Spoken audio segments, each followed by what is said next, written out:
कभी सोचा है कि कोई डरावनी कहानी हमें इतना क्यों डरा देती है? आज हम सिर्फ एक कहानी सुनने नहीं वाले, बल्कि उसके हर हिस्से को, उसकी हर परत को खोलकर देखने वाले हैं। हम समझेंगे कि डर पैदा करने की कला आखिर है क्या, और एक असरदार हिंदी हॉरर कहानी बनाई कैसे जाती है।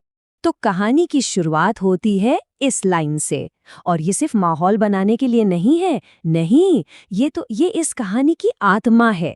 ये हमें एक इशारा देती है कि डर किसी भूत से नहीं, बल्कि एक घर के अनकहे राज, उलझे हुए रिश्तों और अधिकार की लड़ाई से पैदा होगा।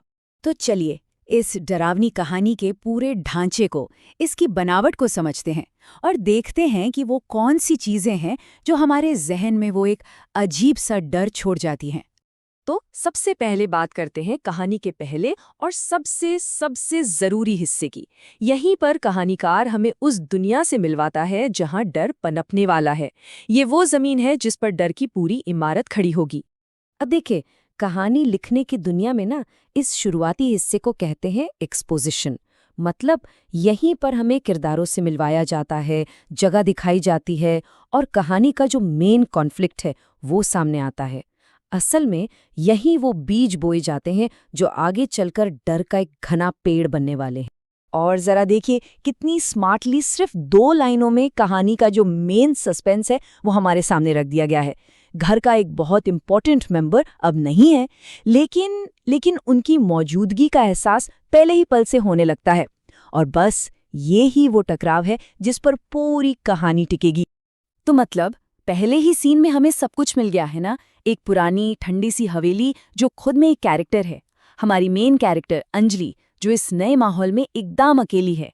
एक रहस्यमयी दिवंगत सास, और हाँ, वो दरवाजे का खुद ब खुद हिलना, आने वाले खतरे का एक छोटा सा इशारा। तो अब बुनियाद तो तैयार हो गई। इसके बाद कहानीकार धीरे धीरे डर की आंच को तेज करना शुरू करता है। कहानी का ये हिस्सा कहलाता है राइजिंग एक्शन, जहां एक एक करके ऐसी घटनाएं होती हैं जो टेंशन को बस बढ़ाती ही जाती हैं।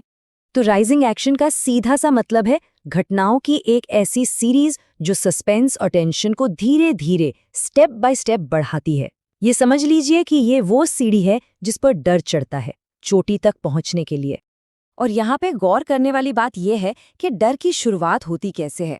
कोई डरावना चेहरा नहीं आता सामने, नहीं, बस एक हल्की सी फुसफुसाहट, एक ऐसी आवाज जिसे कोई भी सपना समझकर इग्नोर कर सकता है।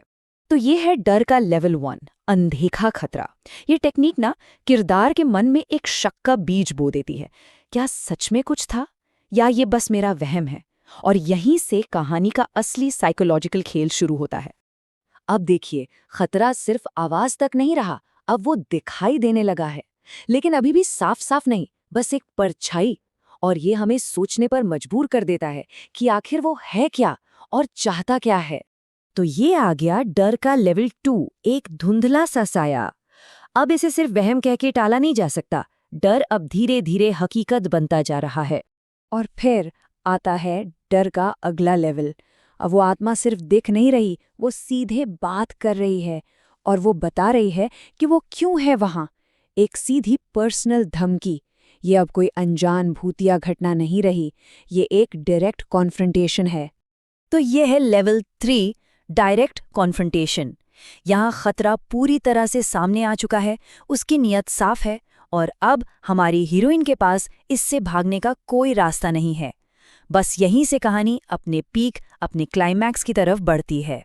और अब हम पहुंचते हैं कहानी के उस पॉइंट पर जहां सारा तनाव, सारा डर आकर एक साथ फटता है। इसे कहते हैं क्लाइमैक्स।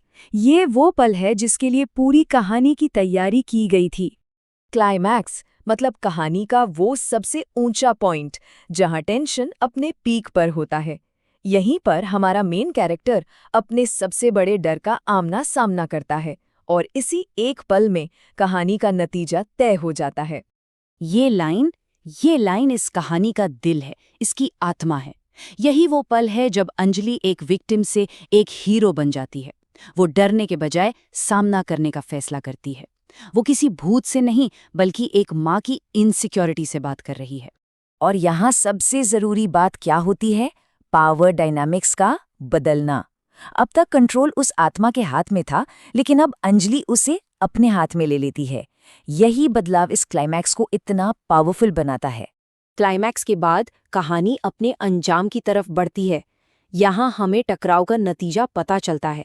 लेकिन एक अच्छी हॉरर कहानी कभी भी सब कुछ एकदम साफ साफ खत्म नहीं करती है ना। कहानी के इस हिस्से को रेजोल्यूशन या समाधान कहते हैं। ये वो हिस्सा है जहाँ टेंशन कम होता है और हमें पता चलता है कि भाई आखिर में किरदारों का हुआ क्या। और यहाँ कहानी का जो मेन कॉन्फ्लिक्ट था वो सॉल्व हो जाता है। सास की आत्मा आखिरकार अंजलि को एक्सेप्ट कर लेती है। घर में एक तरह की शांति आ जाती है, क्योंकि अंजलि ने अपनी जगह और अपना हक दोनों साबित कर दिया है। लेकिन कहानी यहाँ खत्म नहीं होती है। ये आखिरी लाइन ये सब कुछ बदल देती है। ये एक छोटा सा इशारा है कि शायद आत्मा पूरी तरह से गई नहीं है। ये एक अधूरा सुकून है जो उस शांति में भी एक हल्की सी बेचैनी घोल देता है। इस तरह का जो अस्पष्ट अंत होता है ना, वो इसीलिए इतना असरदार होता है, क्योंकि ये डर को हमारे साथ घर ले जाने की इजाजत देता है। ये हमें सोचने पर मजबूर कर देता है। कहानी तो खत्म हो जाती है, पर वो बेचैनी वो बनी रहती है। तो आखिर में सवाल यही बचता है, क्या सास की आत्मा सच में चली गई या उसने बस निगरानी करने का अपना तरीका बदल लिया है? शायद कुछ राज दीवारों में हमेशा के लिए ही कैद होके रह जाते हैं।